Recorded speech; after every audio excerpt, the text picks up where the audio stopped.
Okay, so let's see.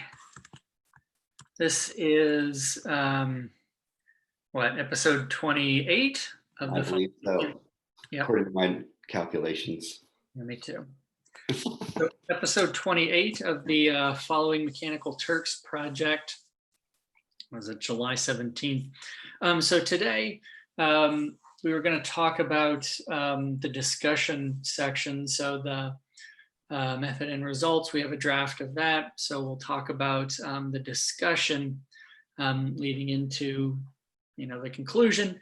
And then later, I think once we get a handle on particularly the discussion, the conclusion should follow from that pretty naturally. And then the intro, which might be, a little more challenging. I think the discussion will be, kind of a major component. But once we get those, at least a draft of those, we'll know in the introduction what we need to set up. So Nathaniel, you were posting some notes about the discussion. Did you kind of want to walk through those? Yeah. So in part, as I've been discussing with you off camera, behind the scenes, this is a new kind of writing for me. So it's an interesting task to sort of stay grounded in those results and discuss them without sort of immediately getting too big picture too quickly. I think the side benefit of that is I've already marked a few things that are probably introduction material. So in part, what will be as you just mentioned, what will be the kind of, that the introduction will be work because it's going to be setting up sort of what we're doing and why we're doing it. And so when I'm doing the discussion, yeah, thanks. So when I'm doing the discussion, it's I'm sort of partially what I've written up here is stuff that will probably eventually end up in the introduction. Mm-hmm. But I'm kind of writing my way into a way to kind of think about the discussion section. You can see one here when I found this really interesting quote from Edgar Allan Poe, who was obsessed with the Mechanical Turk. And I think, as we mentioned in an early episode, some people will see his early writing about the Mechanical Turk as his invention of the kind of detective fiction. But what's interesting about it is, it's sort of as we were talking about with Professor Kang, right? The idea that no one was really fooled by this in the moment. That what was really interesting is how the effect was being pulled off. Right. And that makes the question more interesting, right? That it's how was the there must have been a human inside, but what was the mechanism by which the effect was pulled off? So Poe has this sort of humanistic thing, right? That clearly there's a mind at work here.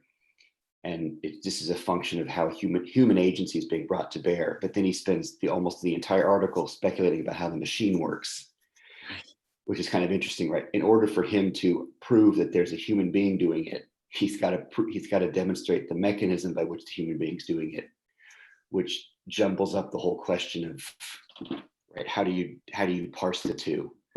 And so what's interesting about the original Mechanical Turk, right? It's this cabinet where human beings and non-human beings sort of swap properties and capacities. So, but that's probably ends up being introductory material. That was I noticed that too, and that was kind of interesting. The notion of the trick, just as it is now, the trick isn't if, the trick is how, right? Yeah, and it's not is that thing actually, a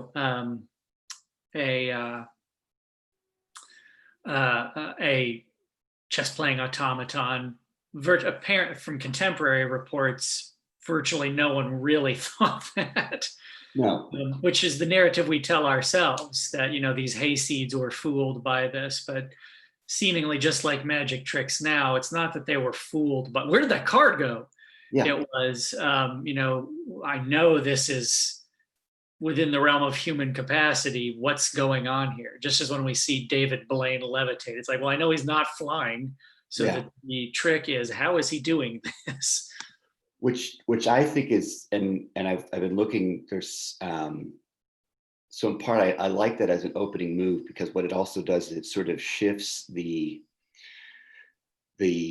ontological question, right? That for us, it's interesting that the question isn't whether or not it's a human or not, but the question of how, Right. I think, gets what we're more interested in, which is it's in the how, it's in the actual practice that the distinction emerges, right? The distinction is after, not before. And so I think that's kind of right. And of course, the Amazon plays with that, right? It calls it artificial intelligence, right? I Right. mean, it's in part, it's aware of the bit of the illusion. And so kind of what we're doing is a weirdly Edgar Allan Poe-ish thing to figure out, well, what we know, there's a human there, but how is that human being enrolled and defined? And I think what we're sort of getting at in the discussion section is that whatever the human is, it's being articulated within the tasks that it's being assigned. Yeah. That's how we can see whatever the human is. It's how those tasks are getting set up, and what human beings are needed for. And so the other thing that's become a touchstone for me is, and I forget where it is in there, but there's a really good quote from Latour where he Right. discusses, yeah, right. We have to dig deeper and detect how the different types of entities mobilized in geostory might be able to swap the various traits that define their agencies. Right. And that's Yeah, his that's his big thing throughout Ant, right? Is that these, these are kind of, in an almost kind of Foucauldian, right? There's the human function, and that can be fulfilled in any number of ways. yeah, So at the bottom of the second page, I've got these things that I've highlighted, the sensors of and yeah, for trauma, that I thought those might potentially be some kind of categories for how the human being gets articulated within mechanical Turks, and then map these, as a discussion section should probably do, yeah. map these back onto the findings that you've Right. written about. So that was, I mean, in my reading, that was my main kind of comment was, as you've pointed out, the currently the start of this is kind of the conclusion. The Yeah, start of this, because it seems like what you're wanting to do is um, make sort of larger theoretical points. And yeah, so when I was reading this, and really I got to the readability part that was interesting. Yeah, starting here. And I was like, oh, well, this is where the yeah, discussion starts because, you know, as the discussion session leading from the results, it probably begins with, okay, there are a handful of significant things in those results. And it kind of mapped to this, right? I mean, things like humans are sophisticated, sort of brand sensors, right? They have yeah, this knowledge of how brands function, not just what brands are, but what they do. Their sites of trauma. The thing about readability and the sort of bidirectional notion of readability, how uh, for how legibility and readability get knotted in these weird ways, and how it makes machines more flexible with regard to what we would call legibility, but it also makes humans more standardized in terms of our decryption of letters because machine printed text, right? So yeah, right. I mean, that was kind of my observation as well, as like moving inductively, right? So Yeah, we've got the results, we then discuss what those results mean, and that leads to these kind of yeah, larger theoretical or assertions yeah. It was that. on decryption It of was that. results. It was that move from, yeah, that normally I don't don't write that way. It's kind of interesting, but ultimately that stuff led me into this point. And so partially the language here is, I like even the way that language was showing up in the discussion sections, right? Is that using the language of sensors to describe humans, I thought nicely sort of highlights that the sort of beyond the kind of platonic or humanist kind of thing, right? No, the humans are being employed as sensors here in a Mhm. very, we're using that word purposefully, Yeah. which doesn't normally seem as a term you'd use to describe humans. And then I was also trying to play with this, and anyway, so back to readability though, that I think if in the introduction we use some of Polanyi's paradox. Uh-huh. What's really interesting in readability is that those are sort of collapsed together, right? That you actually need humans to do the kind of and in the sense in which for a human being able to spot the boundaries between objects is pretty low skilled. Right. But readability also includes other things that look like they're more abstract and conceptual, which would get seen as high skilled. So what's interesting about readability is it doesn't just swap those things, is it collapses them. Yeah, it knits them. That what readability does is like, no, we need humans both for low scale, for low skill and high skill work at the same time, right? That differentiate these objects and then tell me what one looks more damaged than another one, right? So readability is a really interesting way in which that sort of labor gets reorganized.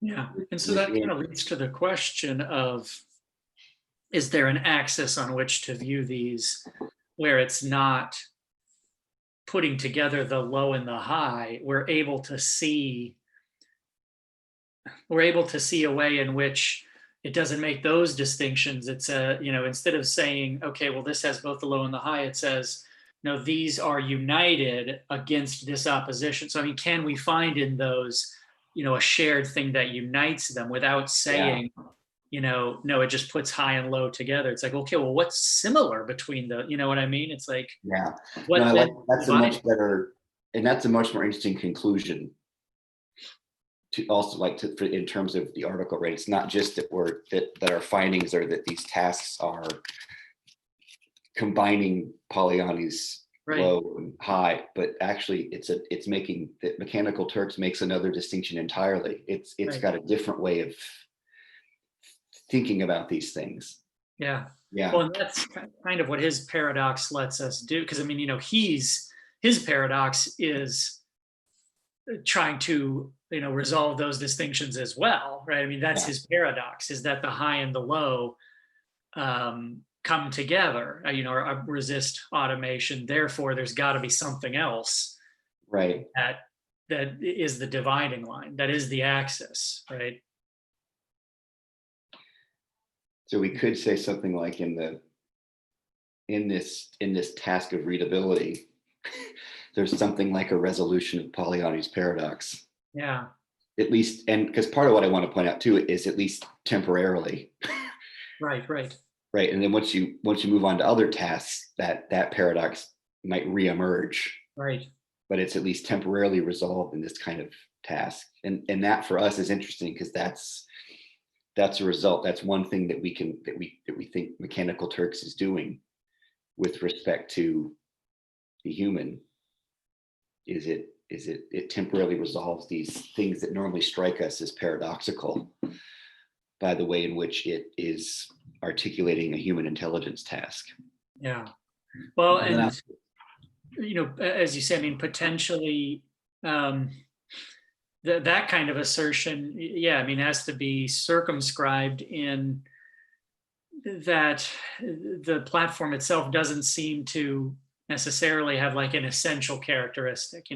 On the yeah, platform, these things don't happen. It's like, well, in some of those hits, that's true, but in others of those hits, that's not true. It's, one of the things in the results that I kind of hedge, I didn't want to say because it wasn't really a result, but it's like, the hits themselves always re-articulate that. So we're dealing in sort of, generalities of, yeah, and a lot of the hits we saw, you could say that, but in others, you can't say that.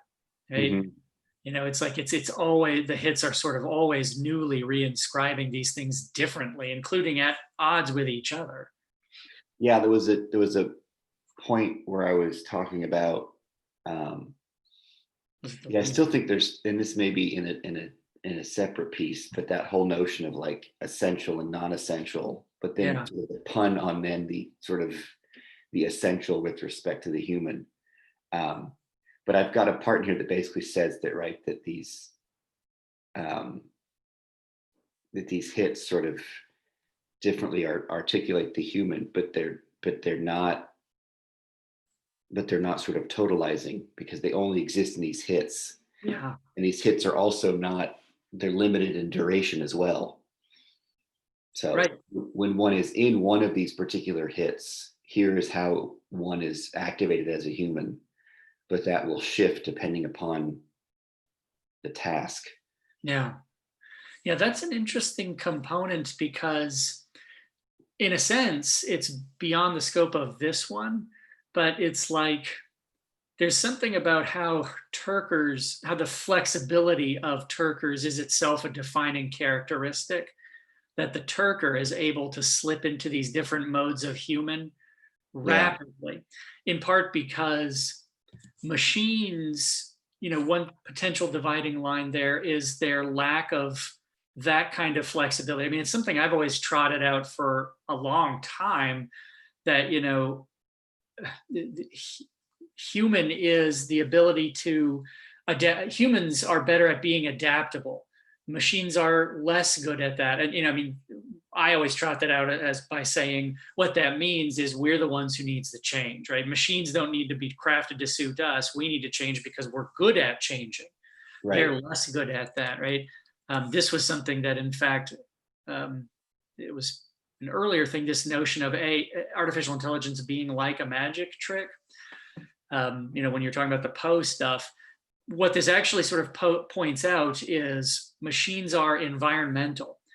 The environment has to be meticulously crafted for them to do what they do. This sort of talks about it calls artificial intelligence brittle in that it breaks when the conditions change, right? Mhm. So yes, as long as you set up the data and what it's expected to do in very precise ways, it can do things that seem miraculous. But if those get slightly altered, it becomes catastrophic, right? Yeah, So humans, the Turkers, that's not the case. Turkers are able to deal with environmental shifts, changes of what the expectation of what you're supposed to do in this hit, going from hit to hit to hit. Now, I think that's beyond the yeah, scope of this, but maybe in the second or third, I mean, maybe in the second where we actually look at Turkers more squarely, it's like, okay, well, a key thing for them is they're able to slide into, what a human being is from hit to hit to hit to hit to hit, right? yeah. I mean, they're protean in these interesting ways. And I got a grad student who's working on some social media stuff and how networks regulate. And I can't think of the citation now, but they make a similar argument, right? That if you want like the ways in which also like robotics and things rely on human beings behaving in certain ways. So like one of the examples is those robots that will like deliver pizzas on campus. Mm-hmm. Right. So long as human beings don't, they essentially need human beings to take care of them. Otherwise they can't work. Right. If they get stuck or something has to move, or just the fact that human beings won't kick them as they're delivering pizza. Right. But you've got to have the, which makes sense, right? I mean, that's sort of Andy Clark's larger argument about artificial intelligence is distributed across the environment. So, right, Right. The Roomba is a really smart robot, so long as it's in homes that are largely square-based rooms Right. that it can bounce off of and get its direction that way. Yeah, and that might even um, so, I mean, you can see in this, it's pejorative, right? Revealed as a cheap and brittle effect. I mean, another argument there is, well, I mean, the sort of Clarkian argument is, well, no, if you look at just the AI and say, oh, well, it's flawed because if I change anything, Yeah. it breaks. It's like, yes, but in all cases, the environment is where the intelligence is. If you look at any one part, if you look at the screw, you say, oh, well, a screw is stupid. Take Right. away the screwdriver, doesn't work. It's like, well, no, the whole, I mean, a screw needs a screwdriver, needs wood, needs a person to turn the drive. It's like, I mean, if you look at any part, of course it's stupid. This isn't a fair, just like with the Turk, it's, you know, the original mechanical Turk. It's not Yeah. fair to say, Yeah. well, no, it's just a machine. It's like, well, no, the whole thing is what's needed here. It's not quite fair to look at any part and say, oh, well, look at how dumb it is. It's like, well, yeah, you could do that. You could look at a human fingernail and say how stupid it is. Yeah. You're Well, I mean, that would be Clark's right, response would be all intelligence is brittle. right, right. You And it turn off all you turn requires, off the lights and all of a sudden your eyes don't work. yeah, I mean, and it that is all requires an environment. right. Yeah.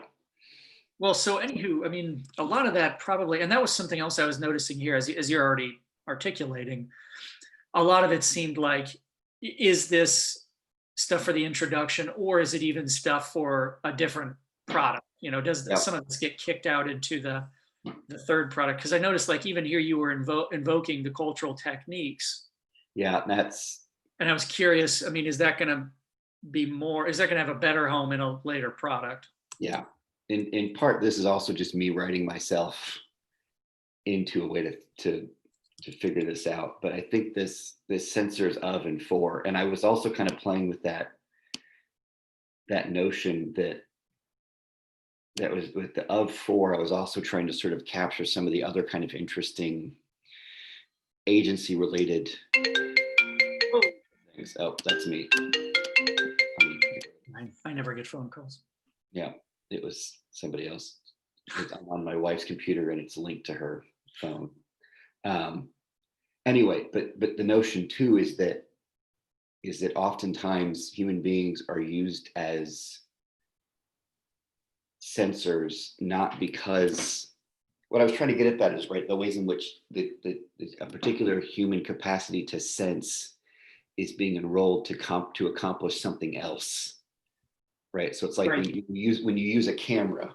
I don't want really the camera's perspective. I'm using the camera to do something else, right? So there's kind of interesting ways in which human beings are both being enrolled to learn something about them, right? So things about trauma, but there's also a sense in which someone's trying to use the human to learn something about something else, right? So the ways in which like a survey can be used to learn something about the individual, but there's also a sense in which the individual is being used as a sensor for Right. something else. And so that sort of a sensor of and for, is something I'll need to explain a little bit more, but that was kind of that. I thought that was potentially that sort of readability Yeah. kind of worked in for that is like, no, I'm using you just because you're the best possible, right? I'm using you instead of a microscope. Or So many of you potentially. you're right. To Right. triangulate. Yeah, that's a whole other thing too, right? That we could potentially get into maybe even with the second piece, right? Is that mechanical Turks almost always dealing with human beings as a collective noun, Right. right? That the last thing really that the human in human intelligence task is always plural. It's social. Yeah. So I'm thinking about then taking this sort of sensors of, and then using that to kind of then structure the discussion section Right. potentially. So I think that's the way to go. I mean, that was kind of my impulse in reading it was, yeah, Yeah. to work from inductively, to work from, Mhm. these kind of things of, okay, so here are the key results, here's what they mean, and then from that there's a larger sort of theoretical uh, push. Yeah. But I think that when I got into the readability thing, that struck me as that's going to be where I go back and build out from there, right? That's a particular result we've described that allows us to discuss some trends, right? So readability then is a particularly interesting result because of the ways in which it highlights how human beings are adaptable, that within these complex systems we're swapping properties. Right. And it's also a way of showing how mechanical Turks in particular will resolve something that has been seen as a paradox, but we can see that within particular tasks that even the distinction between high and low skilled sort of disappears, because readability is one of those where it's hard to disentangle when you've moved from one to the other because they're so grounded in each other. Right? If you can't recognize the text itself in terms of legibility, there's no way you can then make sense of it in terms of what it might mean. Right? If I can't parse the N, the I, and the K, and the E in Nike, I can't then tell you, but Right. what the brand then means. And so in that sense, brand recognition is both this, I don't even know, right? It's high skilled in terms of conceptual or affective kind of thing, but it's also predicated on literally being able to define the boundaries of that logo. Yeah. I look at a hat and I quickly see the swoosh, and then that swoosh then means a bunch of stuff to me. But that's in a sense one act that we might, if we're relying on Polanyi's paradox, break up into two separate things. But these readability tasks, right? I mean, that's what I like so much about the analogy of the illusion of the mechanical Turk, right? It literally is a cabinet in which it becomes impossible to spot where the human ends and the non-human begins, right? That's what Poe becomes obsessed with. Like, I know there's a human agency Right. at the heart of this, but there's a machine at work that makes it impossible for me to draw that line. Yeah. So these hits are they're these cabinets that do work, but they do work by blending these and swapping these properties. Yeah. I wonder if an aspect of readability also is, I mean, I don't know if this is tangential or not, that the notion of humans also being readable in particular ways. I mean, way back early in the project, we were looking at humans themselves as things to be decrypted, right? Things to be read, right? I mean, I wonder if there's something, particularly in the interest of stuff like brands, Yeah. that human behavior and humans are being read as symbols, right? I mean, they're being read as characters in a sort of alphabet that tells us generally something about them. Yeah, No, I don't think it's tangential, because that's actually I think that's what I was actually trying to get at with the of and for split. Right? yeah, There's also a sense in which human beings are asked to perform tasks not in which if I'm the person that posted the hit, I don't want them to generate readability of something. I want them to render themselves yeah. I want to read them. readable. Yes. And so maybe that's right. There's two different kinds of readability happening here. There's where I need the human as a sensor to read something for me, right? Read these receipts for me, or look at these insurance photos and rank the level of damage that you see. But then if you look at the things like trauma and branding, that's where human beings are asked to render themselves readable. Right. So I can understand something about trauma or brand recognition. Yeah, and that's I had that conference talk a while ago about Mm-hmm. yeah, I mean, it was about that. It was this. Yeah, it was the techno illiteracy and the mechanical Turk, whatever. But that was sort of the thrust of it, was a newer notion of literacy. It's not humans dealing with speech or humans dealing with writing. It was machines dealing with humans as the character, as the unit, right? Not the Yeah. morpheme or the grapheme, but the human as being a character to be read. There might be material in that, particularly reference to other texts that might be useful. I'll go back into that. It also reminds me of when we had Casey on his piece on ubiquitous citizenship, which is basically the idea that in these sort of smart cities, the ways in which human beings are essentially used as sensors Yeah. for understanding the city, right? That when you it's similar, right? It's analogous to right, the way that the Google Maps can tell you there's traffic.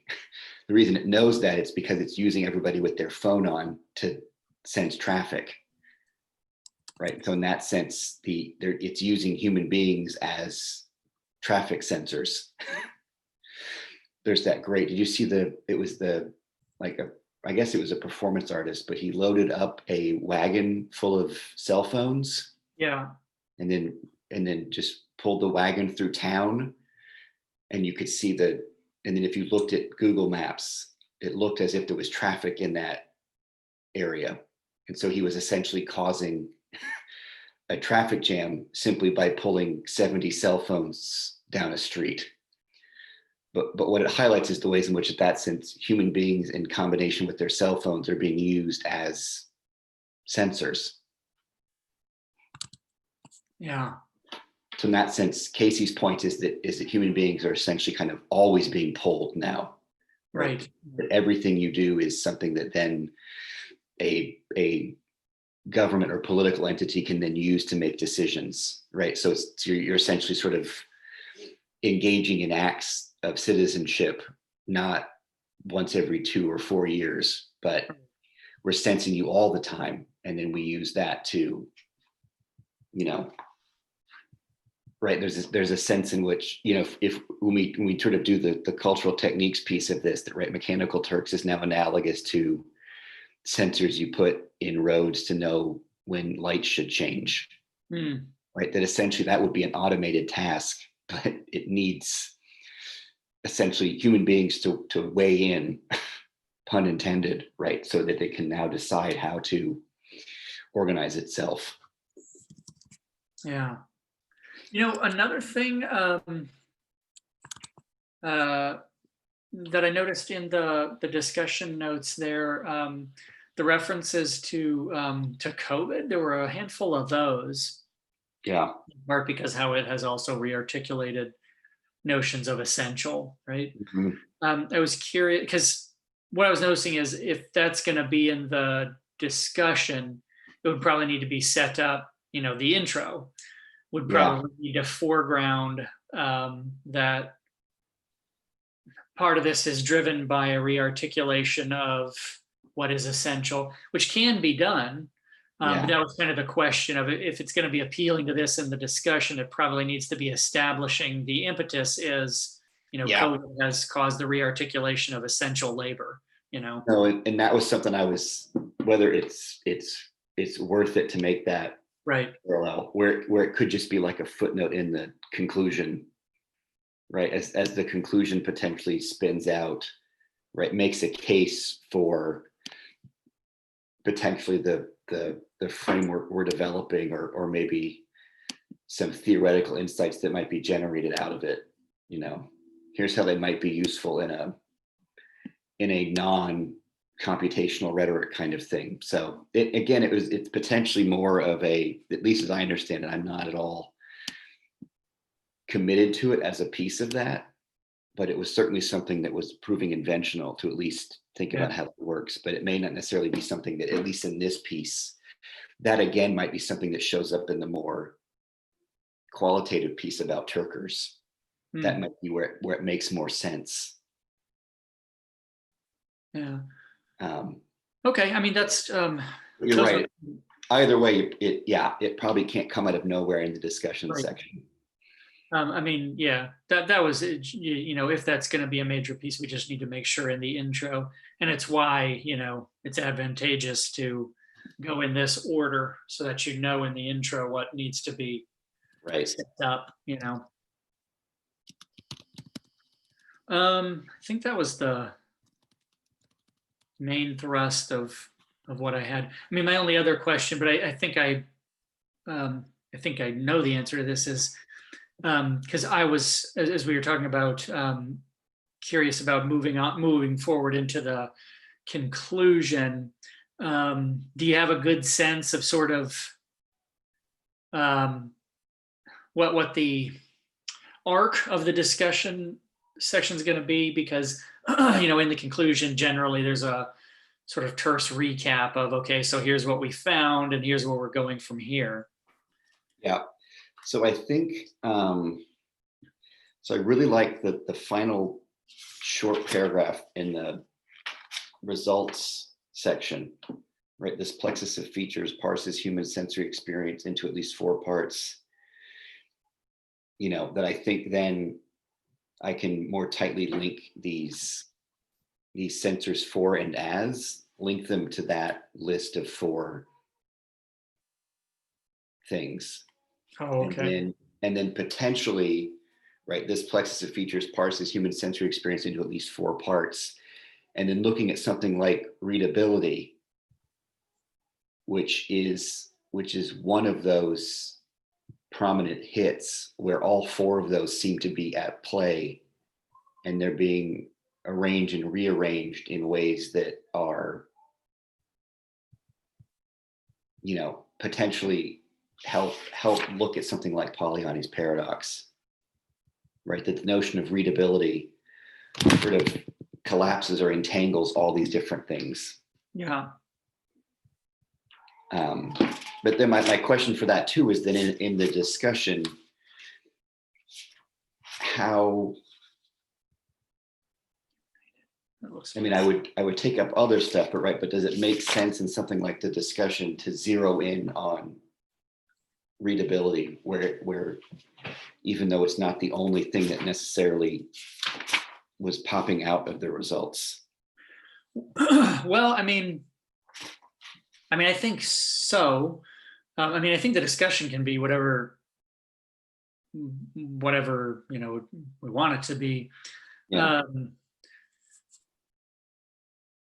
I guess the thing, so potentially what you could do is use that as, kind of a main way to look at these, and then, touch upon some of the other main things, like, humans as sites of trauma, right? You can simply sort of reference in the discussion that that's one of the major, and then you use it or not use it as appropriate. There's enough in the results that already articulates kind of those main things of humans being sophisticated brand sensors, humans being, these sort of areas of risk, of different notions of risk or whatever.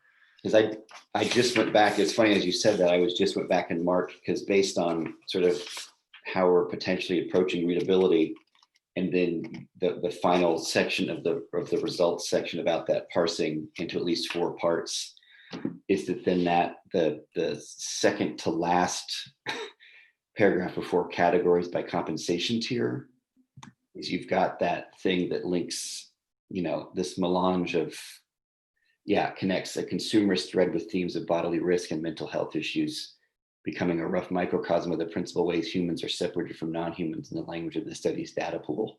Right. I think that's another kind of readability. That's where where readability as the potentially the main result we want to focus on, right? That principal way in which human beings are reading brands, but they're also being rendered readable in terms of risk and consumerism. Right. Yeah. So we see readability sort of working in both directions. And that's what potentially links. And that's what I like about the notion of these connections, right? Where it looks like trauma and identifying brands look unrelated. Yeah. But given how Mechanical Turks parses the human, they're actually of a piece, right? They're both forms of readability and legibility. Yeah, no, I think that can be what the discussion illuminates, is that seemingly these disparate results can be unified by looking at them in this particular way. Yeah, no, I think that's what the results section should do. Yeah, and what's great about that too is that they're rendered disparate within a certain understanding of the human. Right. Right. Yeah. But within Mechanical Turks, these are sort of just a kind of human behavior that it doesn't see a distinction in, right? These are just forms. These are just different forms of sensing and readability. Whereas in a different context, you might see trauma and brand awareness as very different. Within Mechanical Turks, they're like, no, these are just different kinds of sensing. And one thing that would be, I think, grist for your mill would be there aren't really strong compensation differences there, because compensation That's what I was about. is a large piece of the results, but it doesn't find a clear narrative of, well, picking out object boundaries is low skill and therefore low compensation, but mood analysis of Brave New World is smart human stuff, so it's high compensated. It finds some of that, but it really finds a muddled compensation thing, right? I mean, it'd be harder to make an argument that these are united if there was a clear compensation bifurcation, right? No, there's low skill and high skill, but the findings don't actually support that. They're more like, in some cases, what you call low skill is high compensated, and vice versa. In some cases where it seems like, one of my favorites was Mechanical Turk itself, the Amazon employees who are the Mechanical Turk team were asking people for unpaid survey feedback. And I'm like, well, fudge. I mean, you should be paying people for this, it's like, and I suspect maybe perhaps they were in other ways or whatever, but yeah, I mean, it seems to be the case that the compensation does not mirror our intuitive breakdown of high and low skill. Right, or essentially human or not, right? It turns out that for Mechanical Turks, your ability to know when an object ends is more valuable than what you feel about what I just asked you to do. Yeah, right. No, your feelings are cheap, but your ability to know where there's a street sign in this image. Or that interesting blending of identify the boundaries of this structure and then tell me how damaged it is. That's an interesting one, because it's both of those. No, it's important that you know the boundaries, but you also need to know, this sort of subjective distinction of how damaged is this house, Yeah, that readability is both. I want you to spot the damage, and to do that requires a certain ocular capacity. It also requires a history of knowing what a house is supposed to look like. And the weirdness, which is not in the language, but you get the weird sense that it's like, are we training an insurance company's algorithm? Right. I kept thinking, right, dude's car got a little dinged up, and we need a system that's both able to note how shadow works, so we know that there's a dent. But it also has to know what this bumper normally looks like. And then a sense of how put out one would be with the broken bumper as opposed to a shattered front end. Right. And what Mechanical Turks does is we would see those as potentially all, right, one is a physiological task, one is a cultural task, and one is a accounting task. And for Mechanical Turks, no, that's all one task. And none of those are weighted as more important than another one. Yeah.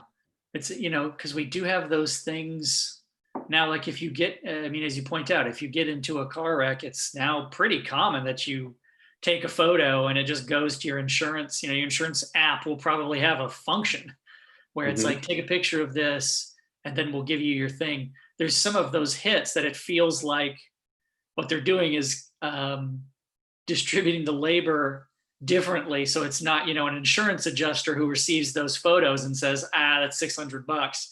It's an algorithm that computes based on similar photos to say, nope, this is your bumper, and a bumper is replaceable in the way that a quarter panel is not, is going to require more. Well, I could easily see that, right? I mean, when they're post fire, right, they went through our house and took pictures of everything and then found similar items online, right? This cabinet looks like this cabinet, and here's the brand, and here's the depreciation, right? So if you had a insurance app that was then linked to a online calendar or catalog of furniture, right? It could take a picture of your shattered whatever, know what it should look like, and then go into Amazon and compare it. Oh, this is this cabinet, and this cabinet on Amazon is listed at this. It could generate the whole Yeah. estimate right there, because it would you just simply link it up to other databases. Well, and that was something that was a little bit in the discussion of redistribution of labor. I mean, I think the metaphor you used was like energy and matter, right? I mean, it's not like it's destroyed, it's converted. I mean, that's a sort of a foundational principle of physics, right? Is you don't make new stuff, it forms convert. That the Right. labor of that, I mean, the Platonic way of viewing that situation, that insurance situation, is, well, someone's getting cut out of a job, right? A human who used to do this stuff is being replaced by an algorithm. It's like, well, but the labor is still being done. It's just now you're your own insurance adjuster. Yeah. Just with an ATM, you're now your own bank teller, right? Yeah. The labor is just Labor is getting being moved pushed. around. Yeah. Which is also kind of interesting, right? The idea that and this may be for later on too, but it's just something that I was thinking about as I was, right? This notion that the human being is some quantitative entity, and if you take something, right, if a computer's able to do something, then the human being Yeah, shrinks. right. But what's interesting about, and this is where Kang is useful, is that Kang says, well, it at least it pulses, Hmm. right? That is, or it's like, if the human being is like, it's one of those like little stress balls, right? If you Right. squeeze it here, it just It pops out. bulges over. Yeah, yeah, That because, as Kang also demonstrates, right, that whatever it is that we think is uniquely human, there's always a necessary foil for that. yeah. The vegetable or the machine. Right. Yeah, You need something to compare it to, right? I mean, you talk about anytime someone's talking about what is uniquely human, they've got to find some non-human that doesn't have it first, yeah, right? So that's, you know, um, yeah. which It's gets into some other interesting things, but right, it's the human being is always, to a certain extent. I mean, this is sort of post-human work too, right? The human being is always being defined in opposition. right. Or even, I What, mean, post-structural, that, the thing invites the obverse, right? It's it's only gotta, it's only yeah, definitional. whatever And the human is, it's the category of the human is always something that somebody's working on, and that they work on it by carving it out from something else. right. Yeah. Well, so anyway, I mean, in terms of going forward, I think I would, just say as your collaborator, to follow the impulse of, if you see readability as the sort of master trope, or whatever, that kind of allows these other findings, these other results, to be intelligible. Those results about, humans as brand sensors, as sites of trauma, as things that are unusually compensated. Well, and I think that helps too. That I even now drew some arrows on my notes, that starting with readability, and then that will allow me to get back to that interest, the way you wrote up those findings about brand and trauma, and then that allows me then to get into the compensation stuff. Yeah. Because the compensation stuff will be sort of what supports the arguments I'm making in the context of readability. Yeah. Yeah, and then what that also helps is it means that what I'm using to do the discussion sections is stuff from the results sections, as opposed to other things I'm bringing. Right. I mean, the discussion sections should probably start with something from the results section, as Yeah. opposed to an analogy that has nothing to do with the results section. Yeah, I mean, that's because as I say, I mean, when I was reading it, the structure was, yeah, kind of a little bit inverted, in that the readability stuff, and that those sort of categories you got to, That that they need, seemed like a more, yep, that seemed like a more natural follow from the results. And it yeah, seemed like you were leading to this larger theoretical. I mean, that's, sort of straight up induction, is, here's the results, here's what those results probably mean, and here's the larger theoretical, the new work, right? yeah. That comes from that the results are evidence for, right? I mean, they produce these things. No, and that's useful because, yeah, normally my mode is the opposite. And, Deductive. and partially too, I mean, I think there's so many interesting things in here. It was also just hard not to get mostly Yeah. what we're also reading is just someone that got really excited about the results. Yeah, well, Like, there's effing 17 pages of results right now, and that's without the multiple visualizations that are going to have to accompany this. I was like, oh boy. So some yeah, of that's probably going to have to get trimmed too. But yeah, I mean, there's just a lot of stuff there. yeah. No, and also just I really like it's a really solidly written. First of all, I like the use of ambiguate as a verb. That was great. I'm That's perfectly cromulent. I'm gonna come back to that. Right, readability ambiguates. Yeah. But yeah, and I think there's some really good qualifying language that I'm gonna also build into it as well. But yeah, I think starting with readability, and then from readability, then I think what will be interesting is partially I've been so focused on how does Mechanical Turk sort of redraw distinctions or remake distinctions. And it turns out what we're finding is that it's potentially more interesting to see what previous distinctions it collapses. Hmm. So what we're finding is I guess what I originally thought is that a certain task or philosophical perspective will make this cut, and then Mechanical Turks will make a different but analogous cut that we'll be able Right. to spot. And I think what we're finding is that one of the ways that what Mechanical Turks is doing is it's not making it's what I guess I'm trying to say is I thought we would potentially be comparing, here's two kinds of cuts that get made. Yeah. And they're both discernible and so comparable and contrastable. And I Uh-huh. think what we've learned is that Mechanical Turks just makes less clean distinctions on the whole. That Yeah. it may What be, we're finding is not so much that it's making another cut in the way that we make one cut between essential and non-essential labor, and this theory makes that cut. I mean, potentially, if what you're finding is its main work is complicating those other cuts. Is yes, that right? I think that's what I'm getting at, right? That has been a somewhat of a surprise that I thought at the end, right, we'd have kind of a clean, here's how, Yeah. you know, so and so makes, right, Polanyi's paradox, Uh-huh. right? And what I thought Mechanical Turk might do is reorganize that. But Yeah. what Mechanical Turks does is it just entangles those together in interesting ways, which going back to my original interest, which as we move on, I find compelling because that's kind of what the original Mechanical Turk did. It Hmm. it didn't make another clearly discernible cut. It's an illusion in which human and non-human properties are always going to be entangled in ways that are going to be hard to cleanly cut. Yeah.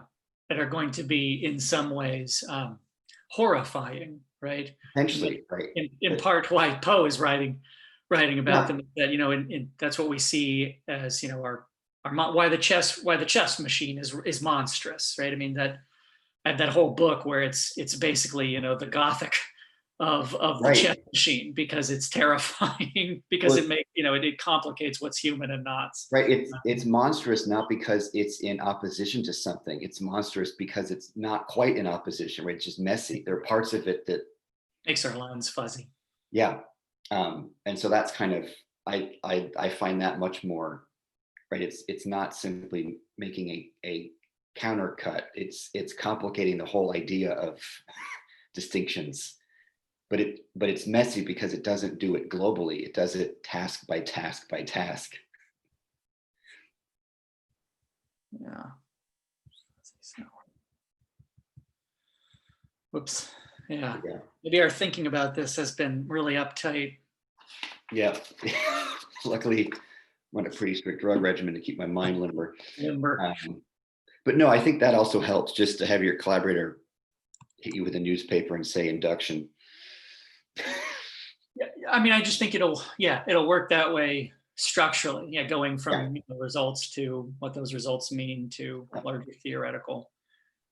And so, I mean, what I can do is, as that discussion gets a little more fleshed out, I can get rolling with the conclusion. Yeah. Um, I mean, you know, it'll need to change, but at least it'll give me enough to get my feet under me on that. Yeah, and then I'm just going to cut some of this stuff and either put it in, save it for the second piece or the third piece. I think maybe the Poe stuff might be interesting for an introduction. Potentially, just because I liked his, it also, because it's just also kind of interesting. I mean, I don't want to do too much history, but I do want to, in the introduction, at least nod to the fact that Amazon is participating in this historical thing, and that at least gives us a kind of way into this. Yeah. But what I like about Poe's move is it's sort of similar to ours, right? You open up with a kind of broad question about human agency, but what that piece quickly becomes is it becomes Poe digging into how he thinks the machine works, which is a kind of an analogous move to what we're doing, right? We want to see how human agency emerges, not by looking for the human agent, but by seeing how the mechanical Turk works.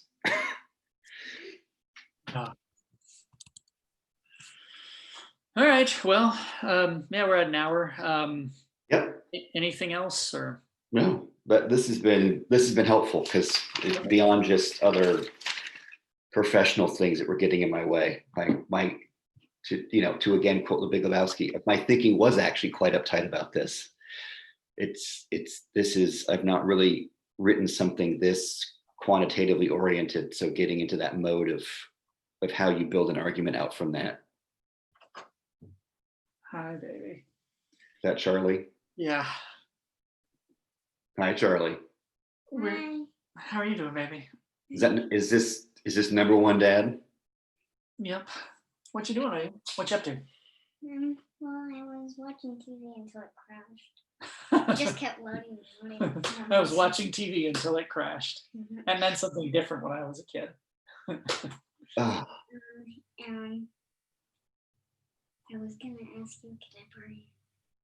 Yeah, sure. You know where it is. All right. I'll see you in a minute, baby. I love you. I'll be in the den. Okay. oh, All right. that warmed my heart. Yep. Also, I was watching TV until it crashed, and my first thought was, "She's a Tyrrell." Yep. Just a matter-of-fact statement about how it works. All right. Well, I guess we'll keep rolling, and then we'll check in a fortnight. Nice. That sounds good. But yeah, I'll get cracking on this. Okay. Now that I got to weigh in, I can say some shit about readability. Yeah. All All right. right. Well, have a good one, buddy. You too. I'll see you. Bye.